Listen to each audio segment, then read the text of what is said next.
Hello, listener and viewer. Welcome to another brand new episode of Did That Age Well?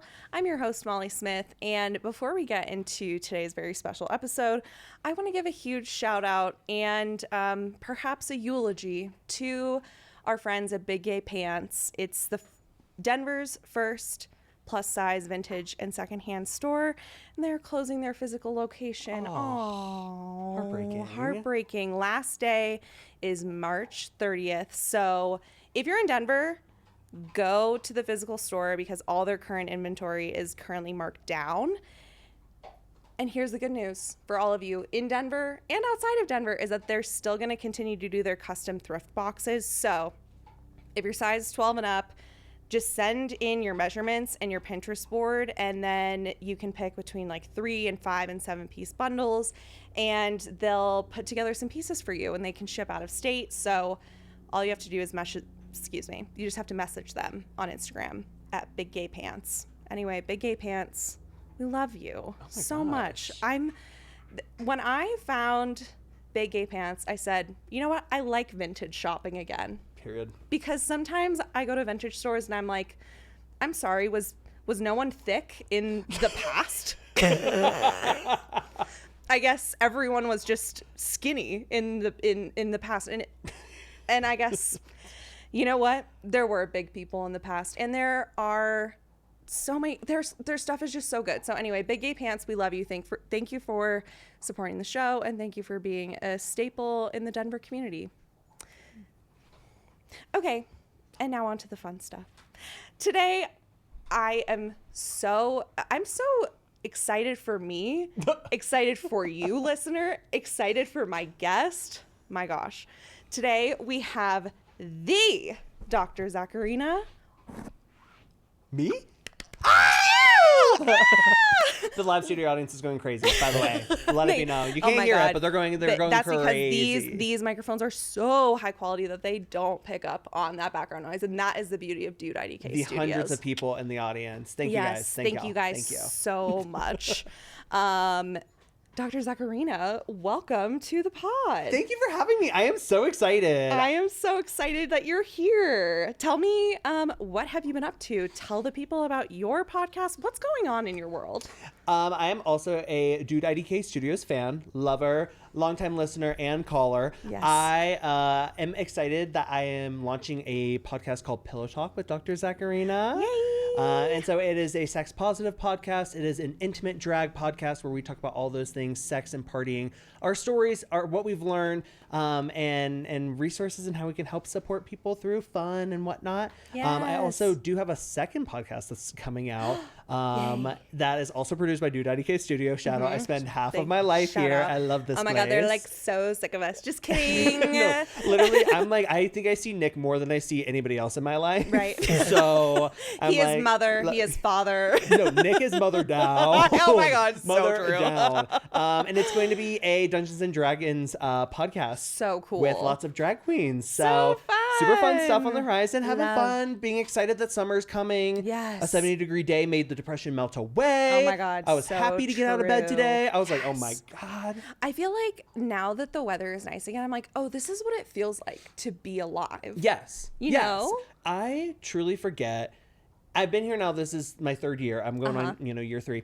And I don't realize how hard the winter affects me until I get out of it. It's nice. Yeah. And then I'm like, oh, wow. It's like that how was rough. You don't realize that you were hungry until you have a bite to eat. And then you're like, oh my God, I was so hungry. Yeah. And the little like fake 70-degree days that have been happening. Girl. That's my first bite. That's the bite telling me, girl, I'm hungry for the summer. Oh my God. And we are hungry. Yes. Yes. I'm baring my legs today. Same. And so are you. Minus the 7 layers of pantyhose over top of it. But, basically aesthetically, we are approaching summer. Boom. Literally. Boom. Yes. There it is. Okay. Tell me about your history with But I'm A Cheerleader. Let me tell you. Okay. Let me lock in. All right. Everyone get comfy. I knew of But I'm a Cheerleader for a while. Never watched it until summer 2021, 22 question mark, where that Pride Month, I decided, I was like, I'm going to watch a movie every single day of Pride Month, and I'm going to do a queer movie. I made about 7 days. Wow. But That's still important. And As they say, queer stories matter. Queer stories matter for the first week of Pride. There are about 7 queer stories that matter. I mean, and I think I got the big ones. I got the big ones, and Okay, I Spark great. Notes the rest. But Yeah. it was like my second or third movie I watched during that time period, because I was like, I know that this is classic queer Yes. cinema. I was like, I Yes. know that this is on every blog that I had looked at of like top 10 gay movies you need to watch. You know, it's got your Brokeback Mountains, it's got your whatevers, but I'm a Cheerleader was like one of the, if not the number one for like most of those lists. So I was like, I don't know this reference. So watched it the first time. At this point in my life, I was starting to maybe get into drag, like very much playing in mommy's makeup. It wasn't anything serious. And then I knew of RuPaul at that point. I knew of a couple of like queer culture things. Okay. So then I watched it and fell in love. Yes. Fell in love with How it. could you not? It is the epitome of camp. Like, yes. It is a masterclass on camp. It's a masterclass on how to tell a pretty serious story. Yeah. In such a fun way. I lived. Totally. So that was the first time I watched it, and then watched So it fun. again last night. Oh my God, amazing. Yeah. That's so fun. So you were a late bloomer to this movie, which Very. is the case for a lot of people. It was a Yeah. real sleeper hit. People didn't really, I mean, like, both straight and queer people, when this movie came out, they were like, no. Yeah. Because, like, the older gay men who were reviewing the movie were like, we still need to make sad stories. Interesting. We're still sad. Like, how dare you make like a funny haha movie Yeah. in, you know, in the aftermath of AIDS. And then the Yeah. straight critics were just like, I don't get it. Yeah, no, that makes 1,000% sense. Yeah. But now, over time, it's become such a cult classic, especially Yes. with queer audiences. But really, it's a story for everyone. It is. There's a little something for everyone. Such a story for everybody. Yeah. Yeah. Okay, I have a question for you. I have an answer, I hope. Were you out in high school? No. Wait, are you gay? Just Guys, I think I need to go. I am sorry. There's my a God. misunderstanding as I'm wearing a breastplate, a wig, and a couch I'm cushion sorry, as have an you been ass. listening to Melissa Etheridge lately or Are considering you trying to vegetarianism? out me? I was not out in high school. Okay. Closet was glass, but I was closeted. Was not out in college. Joined a fraternity. Wow. My entire fraternity, shout out SIGAP, my entire fraternity was like the sweetest humans on earth. One of them had a gay twin brother, and he would always be like, my gay brother, who I love, even though he's gay, and I would love anybody else who was It's like, gay. and I'm an ally. Literally being like, and if anybody were to tell us anything right now, we would all be supportive. Does anyone have anything they want to get off their chest? Literally, off their breastplate. I was living off both levels of chest. I was the Natasha Lyonne of like, no. I was like, that's awesome for your brother, just like fully oblivious to it. But came out in COVID time. So the story in some ways resonates with me. Yeah. And like certain aspects, especially in the sense of like the denial of being queerness, because that was my story for high school. It wasn't until senior year that I was like, oh, I'm gay. It was like watching other people in relationships, and when you're a freshman, it's like, girl, I'm just trying to get to third period alive. Totally. Like, I'm just trying to figure out what the fuck's going on. Right. And then senior year, it was like, you have so much more time, you have so much more like perspective, and so I was just like, oh no. Oh no. Oh no. Oh. Yeah. Yeah. So that was my journey with coming out kind of thing of like time wise. Totally. That's so interesting. I think how your story and the story of Megan in But I'm a Cheerleader, it's like there's something that maybe like it's almost like maybe you didn't know, but there was something essential in you that was like, you know. Yeah. You know? Hi, Cooper. Cooper the dog has come to say hello. Cooper the dog said, I want to get in on this, but I'm a cheerleader combo.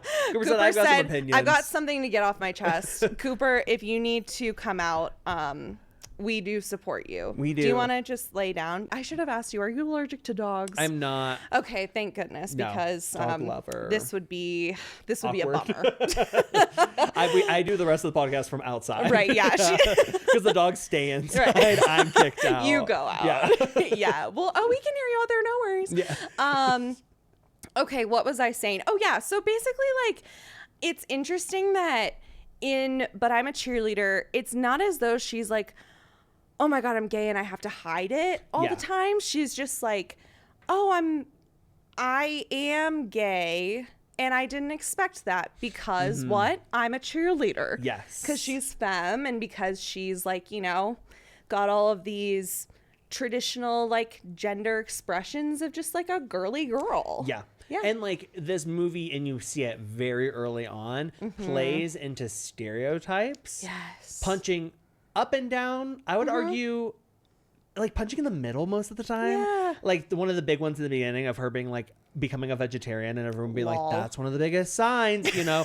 And it's just so outrageous, Yeah. but it's all playing on like, okay, well, the stereotype of you're not fitting into the mold, you're not out here, you know, compared to the one character that is like, I am straight. Yeah. I just play softball and wear baggy pants. And they're like, no, there's no way. It simply could not be. That wouldn't make sense. Right. And so I love that it is, to your point, it's not a I'm out and I need to hide it. It's not like a classic queer story that I get really tired of like the Love Simons of the world. Great movie once, not 17 times. No. And so it's a fun, different take on it because there are stories like that of people who are like, their queerness is this like, oh, I didn't realize that was like what this was. Right.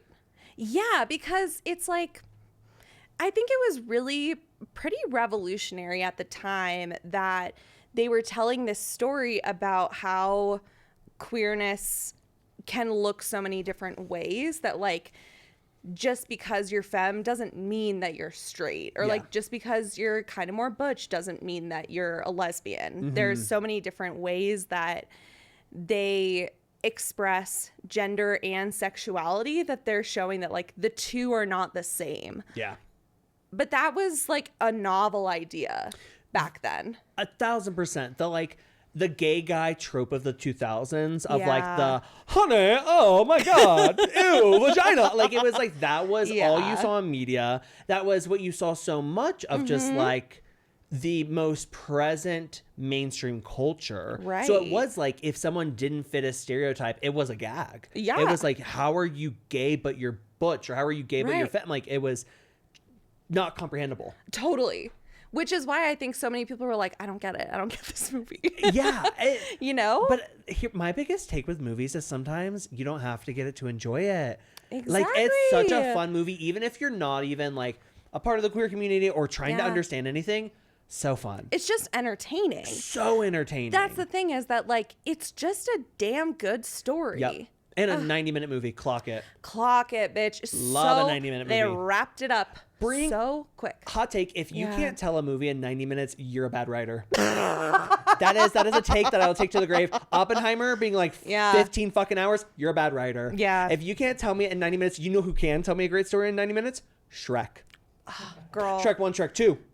Clock. This movie is 85 minutes. Yes. 85 minutes. And guess what? It is perfect beginning, middle, and end. Yes. There's no part where I'm like, I wish this was longer. I wish it was shorter. Yeah. It is. I think there's sometimes, and this is just a tangent, soapbox, of like, when you increase time for things, that's when things get sloppier or like less intentional. And I see that with like drag performances. If there's no limit, you see a girl go out and do a 9-minute number and you're like, this could have been 2.5 minutes, you know? Leave them wanting more. And literally, the number one thing I remember when I first started drag, someone told me was, you never want to hear the critique or the like feedback of like, whoa, that really lasted a long time. That's like one of the worst pieces of like feedback you can hear. If like someone's going like, ooh, this is so going on. Oh, yeah. That's bad. That's bad. And that happens with so many movies. Not with But I'm a Cheerleader. Absolutely not. It finishes and I was like, oh shit, that's it? Yeah. And that's, I think, the best feeling you should leave your viewers with. I couldn't agree more. And I think that the same applies to miniseries and TV series, Yep. docu-series. We need to stop with like dragging out a docu-series for 10 episodes when like, bitch, that could have been a 2-hour documentary. Yes. Put it in one.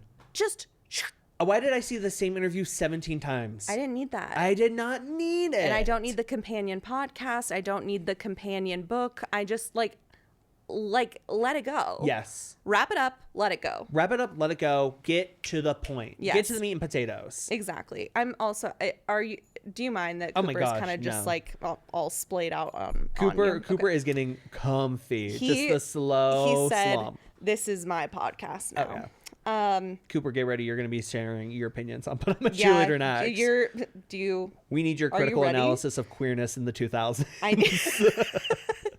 Oh, my sweet gay And Cooper, dog. you can get canceled. Yeah, Even if you're Cooper, gay. It's true. A In lot of the today's- time, especially if you're gay.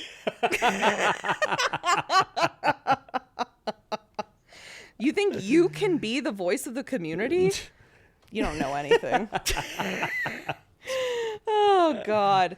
Okay, you want to know something wild? Jamie Babbitt, who directed this movie, she said she wanted to create the gay Clueless, which I love. She was just like, we need something fun and light and high school, but gay. She made this when she was in her 20s. Bitch, what have I done? I've just been sitting here yapping into a mic for years. Like, but have I been creating a world-changing film? I could never. No, that's the same energy as when you're watching the Olympics and somebody's 15 and they get my God. 14 golds and you're like, I I'm- fell up the stairs this morning. Like I got a Charlie horse standing up, you know? That's how I feel Yeah. with stuff like that. I mean, Yes. and we were talking about this a little bit before, but Natasha Lyonne in the movie is Oh my God. 19. Incredible. Breakout role. Breakout role, we were saying she both doesn't age and ages. Like Yes. she looks the exact same, but just that's how aging works. She looks the exact same, but older. As I My say God, that, hot take. crazy chick over here. But like, it is like she looks the exact same, and like more mature. I don't know. I love Natasha Lyonne, but Me when I was watching, too. I was like 19. I was like, holy shit. Yeah. Holy cow. And she ate. 19, director being like 20s. Like, I love that because there is so much, I feel like, youth in this. Yes. That's like absolutely at its core. Yes. And the way that that Jamie Babbitt talked about it was basically that like because they were all so young working on this set, they were a lot more willing to just take risks and be bold because they were just like, yeah, whatever. They weren't like jaded by the industry. They just wanted to like make a fun movie. I love that. I know, right? But you know what's fucked up is that when But I'm a Cheerleader was made and it was getting its rating, they almost made it NC-17 Oh. because there's like gay stuff. No way. Yes. In that era, I mean, Yeah. and still this is something that is very controversial with the MPAA, but they made her take out, let's see, what was it? There was one thing where they had to take out a line about somebody going down on someone, and then they had to take out like a masturbation scene, and they had to add Interesting. more light to the scene, like to the hookup scene, to show that they weren't doing anything horrible. Interesting. Was what they said. So anyway, but when she made it, she's like, this is a rated G movie. This is like, there's nothing inappropriate about this. Yeah. But because of, discrimination. Right. Because it was the early 2000s. Yeah. And they were like, oh, because it's gay, it's so Jamie Babbitt said that she wanted to make a movie about what she knows. And she is a lesbian. oh, love. And Not when you she outing was, her. Whoa. yeah, I know. Oh my God, problematic. It was Cooper. He said it. So her mom ran a teen rehab, and so she basically just like grew up around rehab, around Yeah. like treatment centers, and she was really inspired by Clueless too. Wanted to tell a lesbian love story where they don't kill each other at the end or someone dies. kind of She wanted it important. to be like a fun rom-com. And there weren't really any in the lesbian world at that time.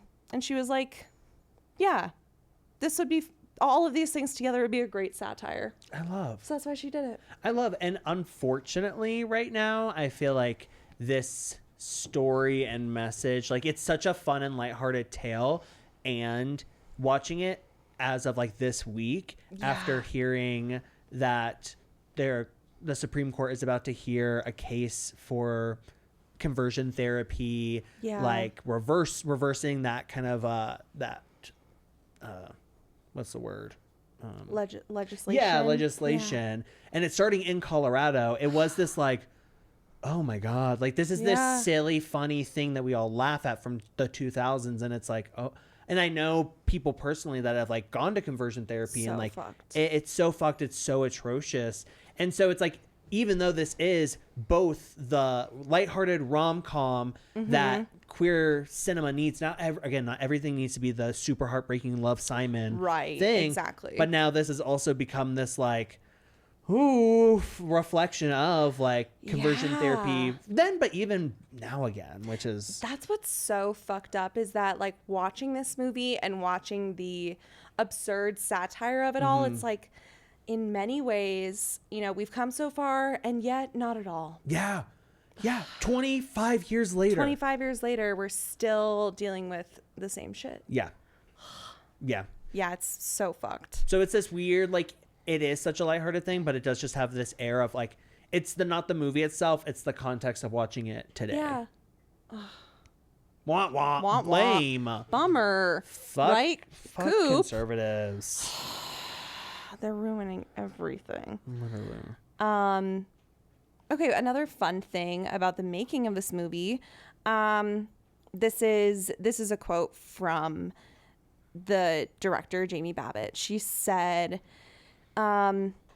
just kind of in regards to like making sure that there was gender parity and diversity behind the camera and in front of the camera. She said, I know, right? She said, I think a lot of that comes from growing up in Shaker Heights, Ohio. I grew up going to a high school that was 50-50 in terms of diversity.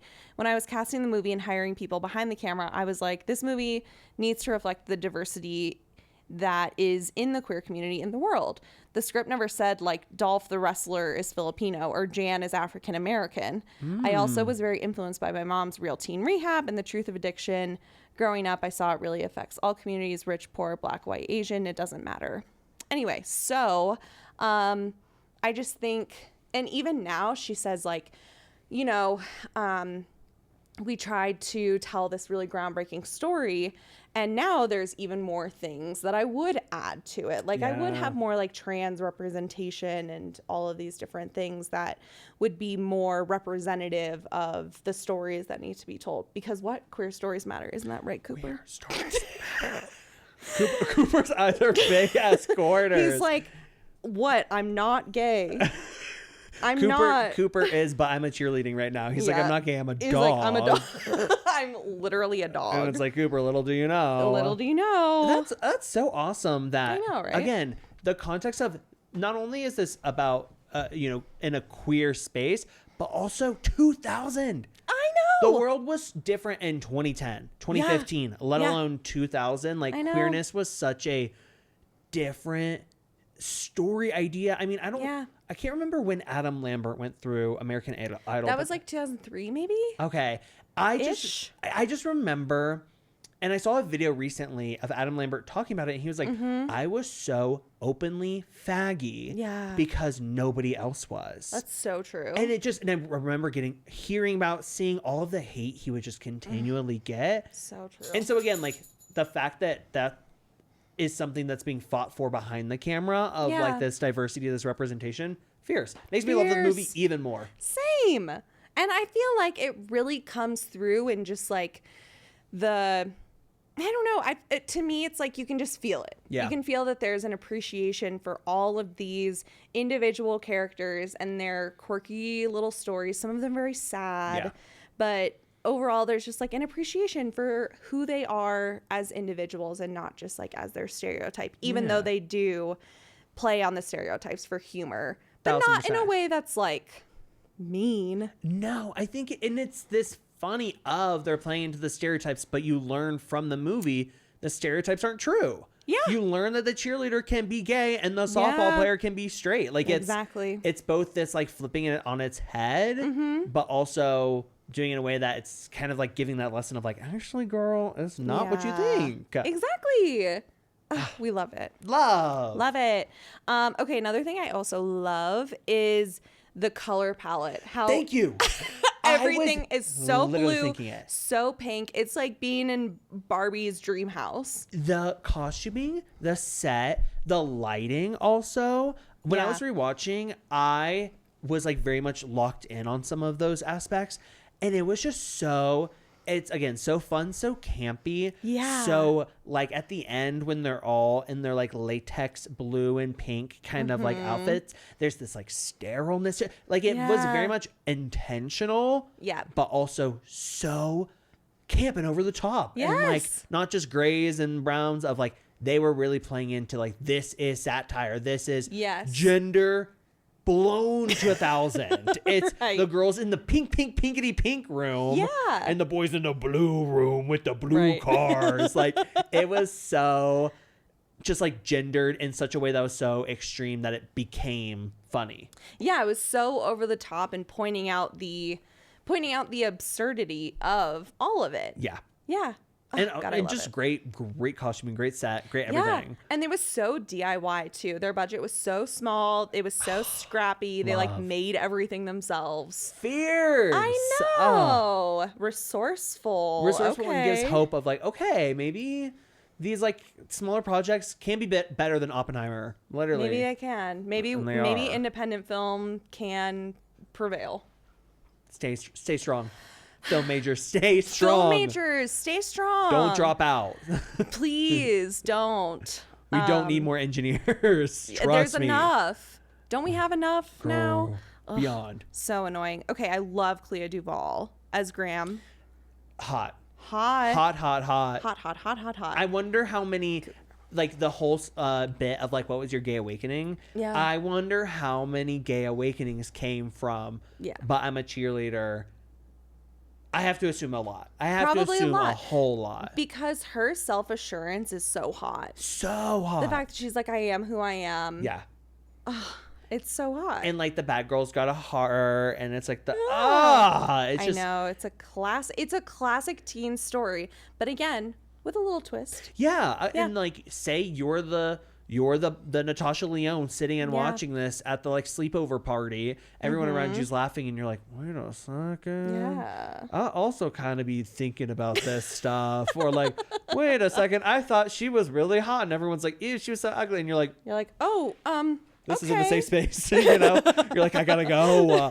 And so, yeah, I can only imagine that there were a whole bunch of gay awakenings to it. Yeah. Also, obviously, on like the male side of it, all of the rock.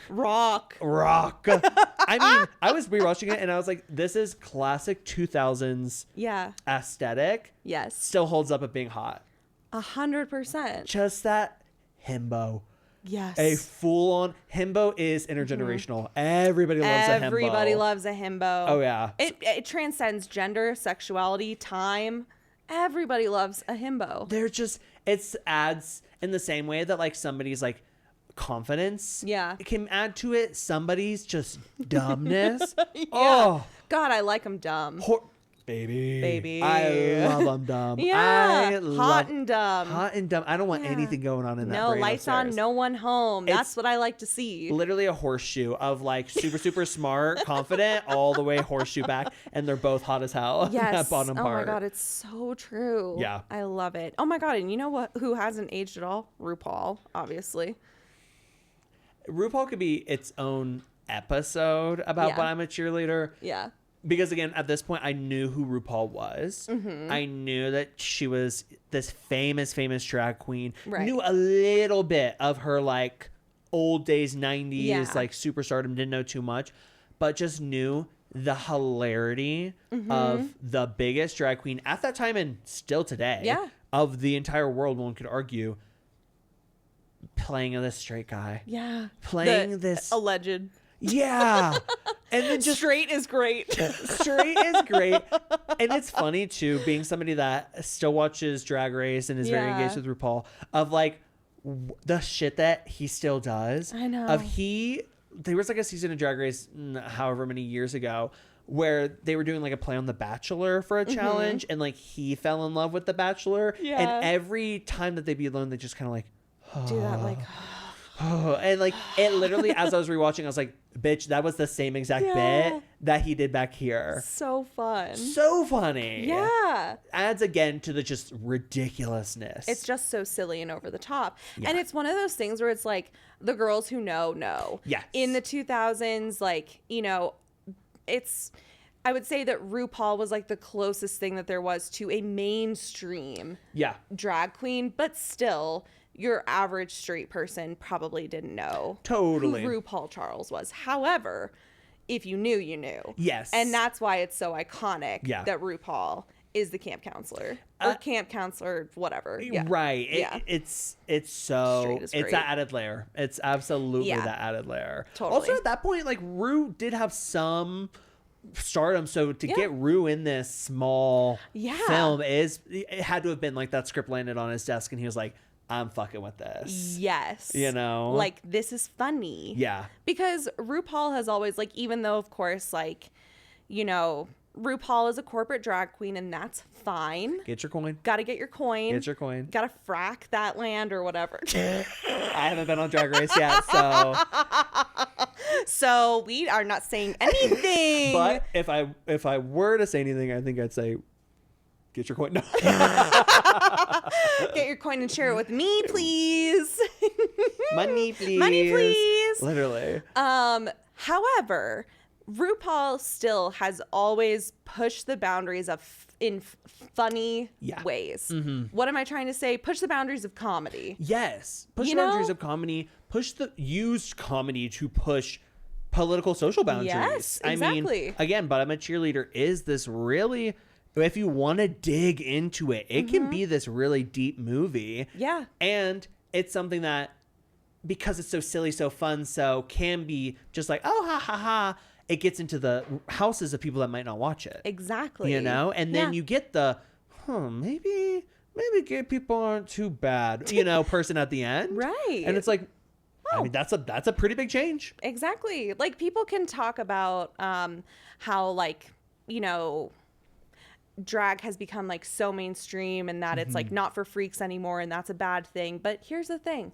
Sometimes we need content that you can show to like a Midwest mom who's never really known that many gay people. Yeah. And they can watch like Queer Eye or something and be like, you know what, those gays aren't too bad. Love you know Queer what I mean? Eye. Yes. And I mean, even just for my first queer representation I saw was Drag Race. Really? Growing up. I mean, like every now and then a gay character in a TV show, and my parents love them. They're incredibly accepting now. We love you guys. Early, back in 2000s, you know, being like, and then being like, yeah, yeah, totally. You know, us all being like, why are gay people? And I'm like, writing down the timestamps of the TV show to go back and watch later. I'll be coming back to that when 1000%. Will and Grace, when Will kisses his boyfriend. Literally, and I'm just like, you're like, a kiss on the mouth. I'll be coming back to that. Jaw to the ground, like, oh my gosh.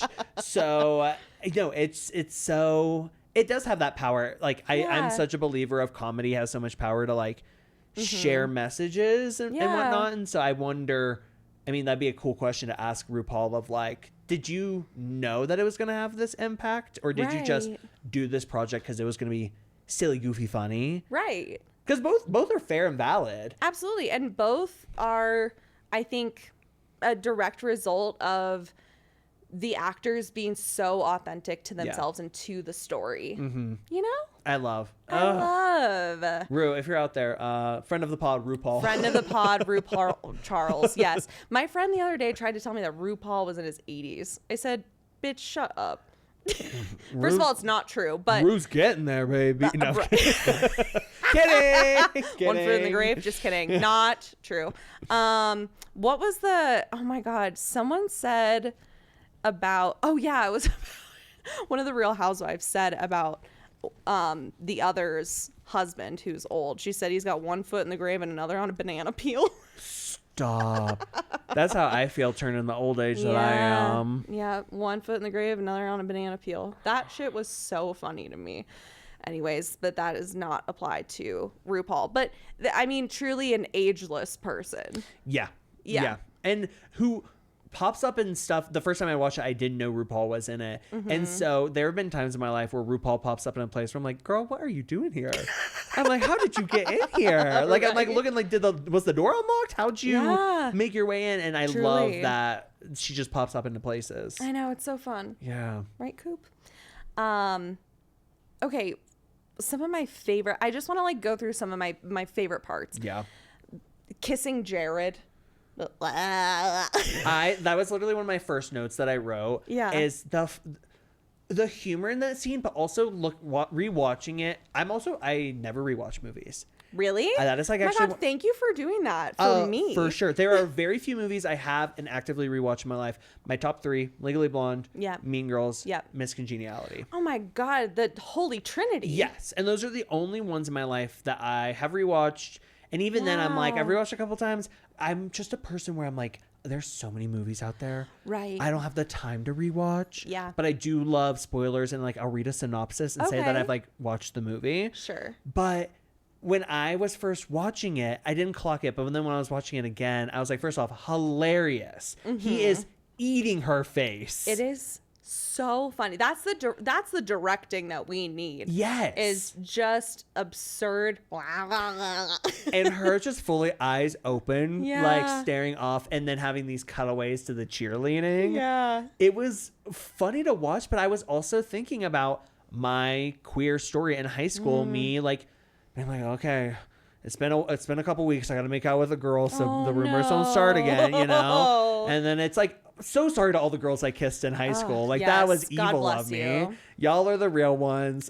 It was like I think a fair trade sometimes of like no one knew what they were doing. Of course. So we were all learning together. Yeah. But I've had that of the like eyes open, just like, oh God, when is this gonna end? I mean, who among us has not been like in any kind of hookup situation, just being like, I'd rather be like watching a movie. Yes. Rather be watching Legally Blonde. I'd rather be watching Legally Blonde with the reruns of like my cheerleading tryouts going in my background as I'm like, huh. But again, love that doesn't like ring a bell in her head at all. Oh, totally. Like that's not She's even just like, a this is thought. what being a girlfriend is. You just kind of like let your boyfriend just like eat your face. Eat your face like a Dementor, like sucking your soul out of you. And that he also like doesn't, of course he doesn't realize that she's not into it either because, nobody knows. And then I loved how, and again, this was rewatching. I was like, oh, this is clocking my tea hard.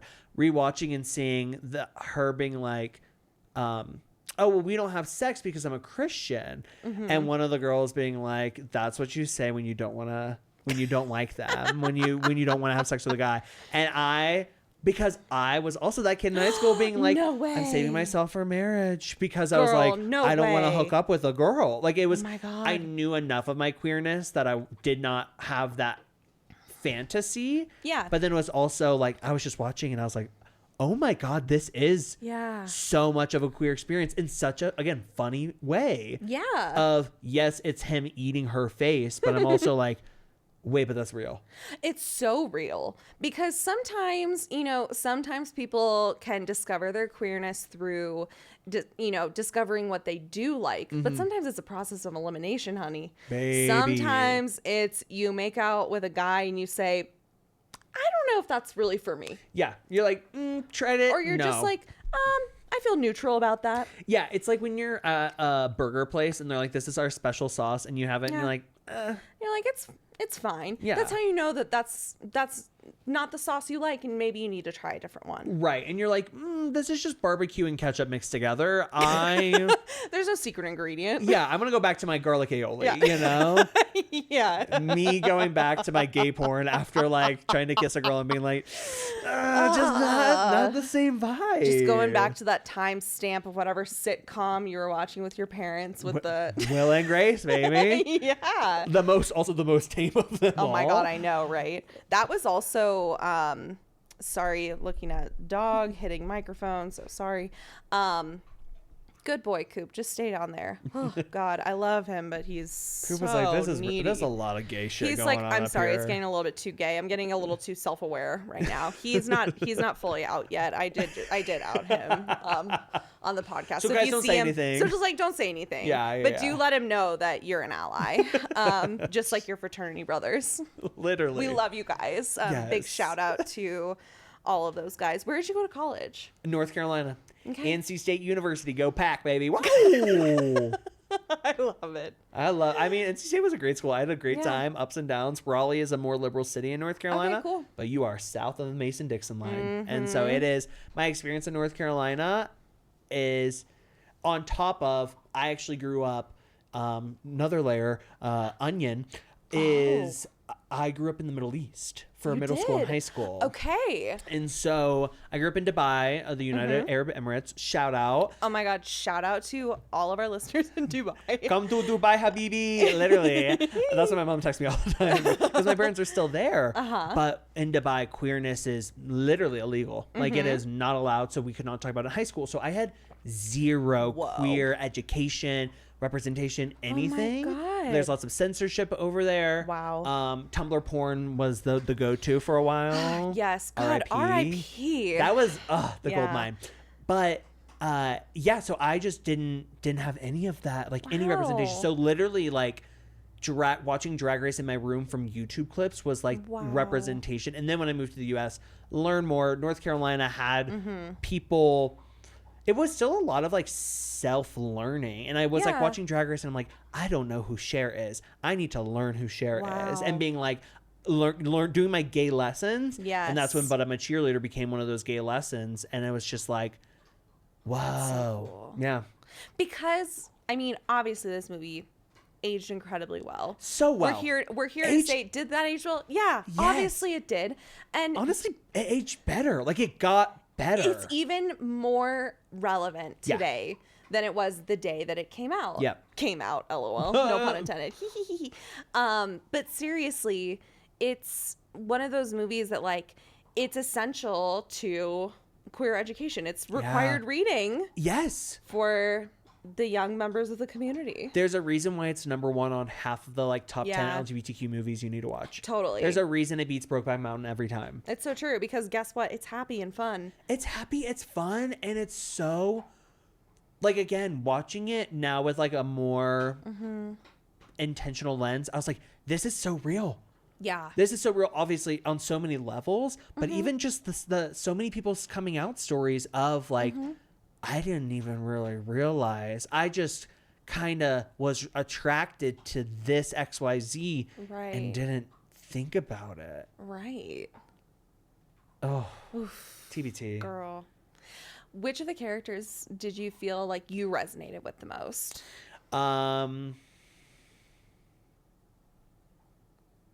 I would say Megan. Yeah. It really was because my coming out story was a lot. There's a lot of denial. Have you ever have you watched Sex Life of College Girls? I haven't watched it. You've got to get into it. It's phenomenal. I know. Mindy Kaling's amazing. Love her. Renee Rapp specifically Yeah. in it. She can do no wrong. She's awesome. So amazing. She plays a lesbian in it and is going through a very similar thing that I felt in college, which was like Yeah. I was closeted, so she was just using hookup apps, like so much denial, so much, internalized homophobia. But then I feel like for me, But I'm a Cheerleader was my high school version of it, of like, I can't be gay. I was captain of the football team, Right. or I'm in a frat. I can't be gay. And so I don't know. I don't think we get a lot of that representation. And I think sometimes there's queer stories that get told that are like I've been out since middle school. And I love those Right. folks. Yeah. And that's not my story. And so for me, it's like, oh, this is real because I remember getting my face eaten off. Yeah. Being like, oh, what's for dinner tonight? You Right. know, like Yeah. what Eyes can I think of open, anything else? like literally. So I think, Yeah. I think young Natasha Lyonne, shout out my twin, Yes. would be who I would relate most to. What about you? I don't know. I guess like, it's a good question. I think probably her too, just because like I am sort of a I'm like a femme girly. Mm-hmm. And, you know, of course I am a vegetarian, and I do like Melissa Etheridge. So, you know what? Ding, ding, Sometimes- ding. Ding, ding, ding. Tic-tac-toe, bitch. I also was a dancer growing up. So, like, the dance and the cheerleading, you Yeah. know. So, you know. But I think that also just, like, her general naivete, Yeah. I really resonate with that. I think that just in general, like, in like growing up and like becoming a sexual person, no matter your orientation, like I just really felt her in her moments where she was just like, yeah, I don't know, I'm not really interested in that stuff, because she just like hadn't discovered what it was that she liked. Yeah. And I know, again, from my experience, was very similar to that of like, no, I think sex is not what I don't like it. I don't want to talk about it. I'm not into it because I didn't know what I did like, you know, in a similar way. Yeah. Yeah. Yeah. I think then the other, I'm trying to think, other than like that on that more serious level, I'm like, who do I relate to in like a sillier level? Yeah. I'm trying to think. Maybe the this is crazy. Hear me out. The conversion therapy lady. Oh I'm my blanking God. on her name right now. She's so cunty. Mary? Yes, Mary. We're gonna have to wake Mary. Like, in my heart of hearts, I'd love to say like RuPaul or Rock or like of course. the gay. We all want to be Rock, obviously. I know. Who among us does not want to be in the object of desire? Right. My hot take with himbos is you can't call yourself a himbo and be a himbo, because that requires a level of self-awareness. Oh yeah, and himbos could never. No, when guys like, I'm a himbo, I'm like, boom, immediately you're not a himbo, no, because that means you're too self-aware. Exactly. So I think, honestly, I just love that. Like, my drag aesthetic is very much like 40-year-old MILF sometimes. Totally. And so I love just that, like, the just like, come on, like, once you accept the first step, then it's the next way. Right. Like, it's just that camp.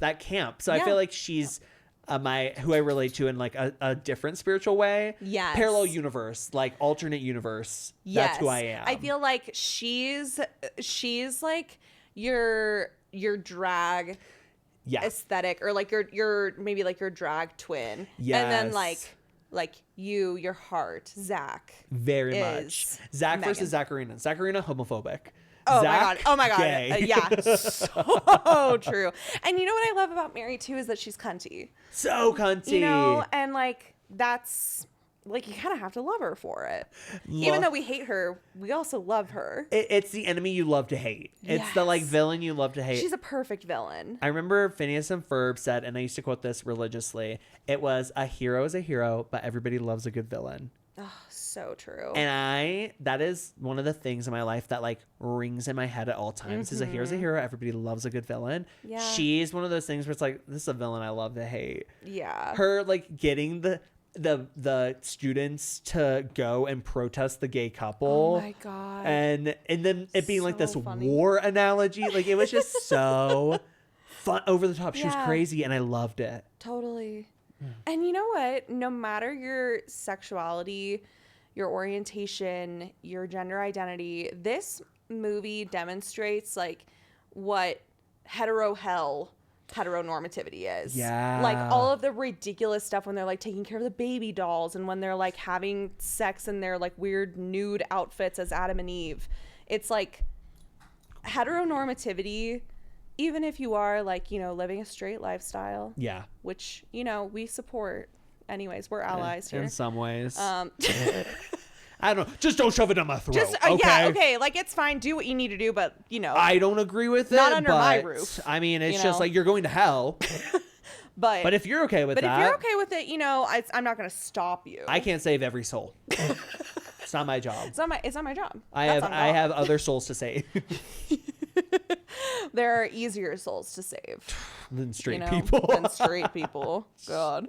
God, what the fuck was I even saying? Hetero hell. Yes. Yes. No matter what, it shows how like the culture of heteronormativity is not just like hell, but is so silly. Yeah. It's all so silly. The idea that in at its core, you know, boy equals blue, girl equals pink. Right. And then expanding into boy have to fix car, girl have to clean house, like all of that stuff where none of them wanted to do that.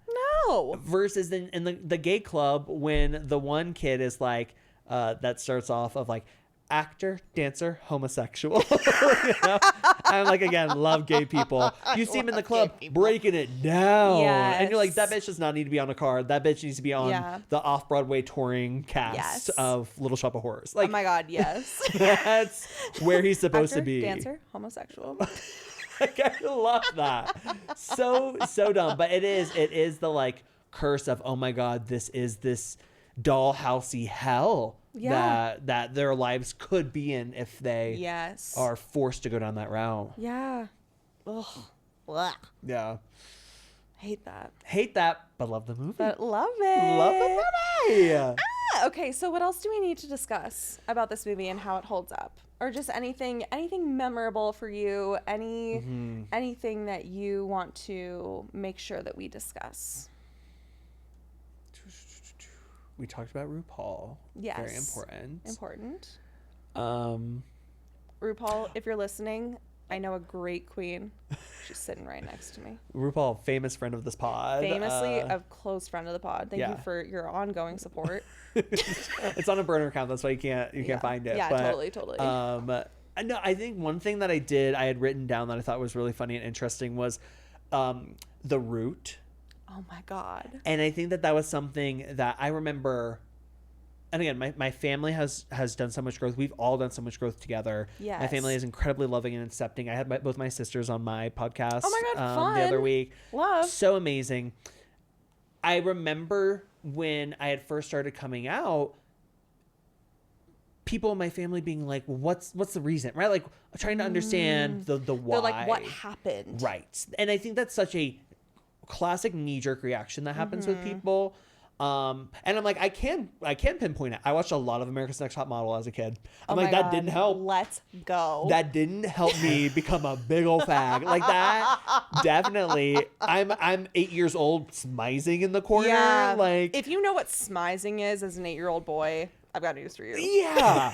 Literally. Like there's so many roots for me. I think that would be my key one. But the fact that they were so hell-bent on finding the roots, and then I loved Mary trying to figure out Megan's root, and it's like, well, my mom or like my dad stopped working, so my mom was the main breadwinner, and Mary being like, your dad was emasculated, and so you saw your mother take over the role and be the man because your father, and like the dad sitting right there being like, it was only 9 months.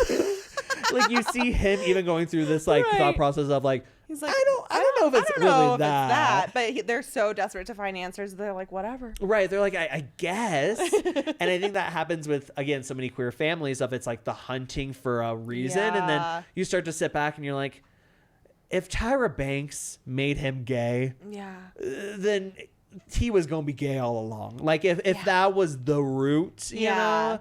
So I think about one of them was I saw my mom wear pants at her wedding. Oh my God. That was so funny. Another person was, this one killed me.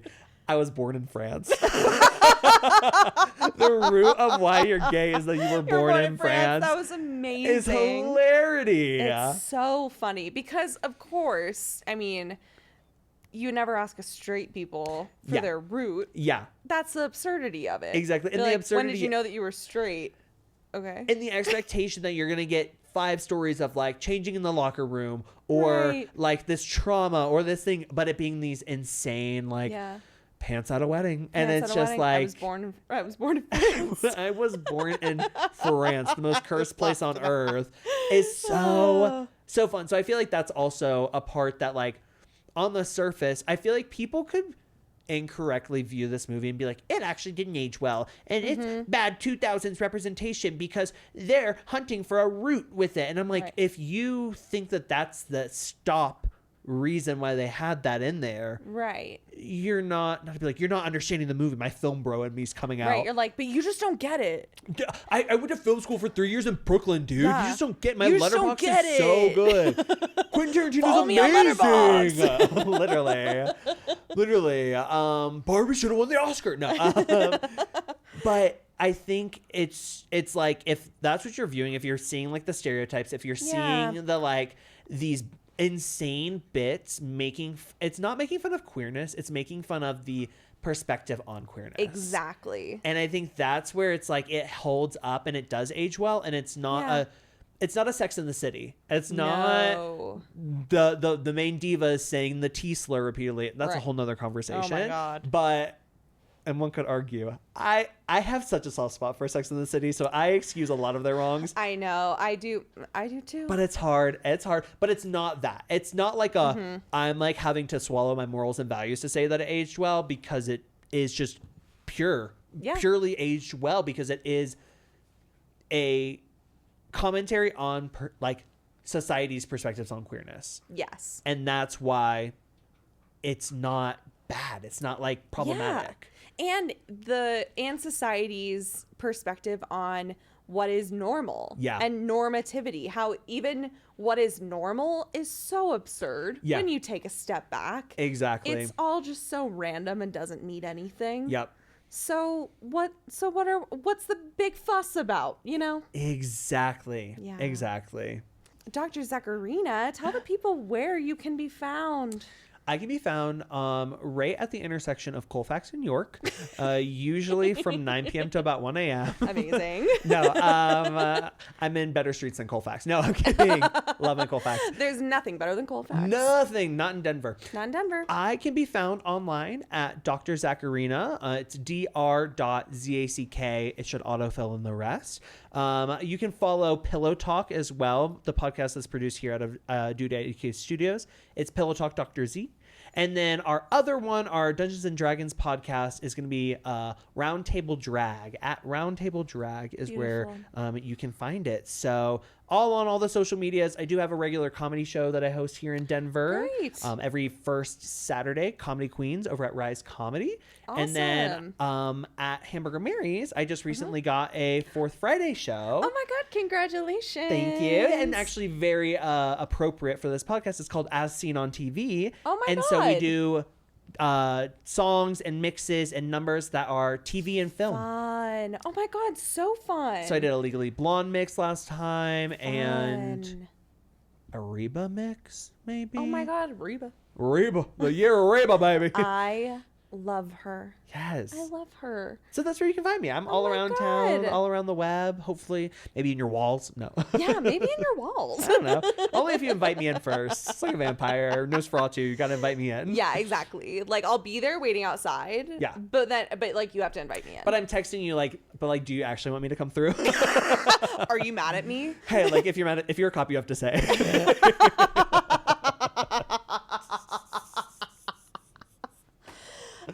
Dr. Zakarina, I just love you. I'm Thank so you. glad that you came on the show. Thank you for, putting up with my dog, for sharing your hot takes on But I'm a Cheerleader, even though what hot takes are there but to say this movie aged perfectly and it is timeless. Absolutely. Thank you for having me. This has been so gosh, much fun. I loved this. Yay. We'll have to have you back sometime Anytime. real soon. Yes. Okay, bye. Bye.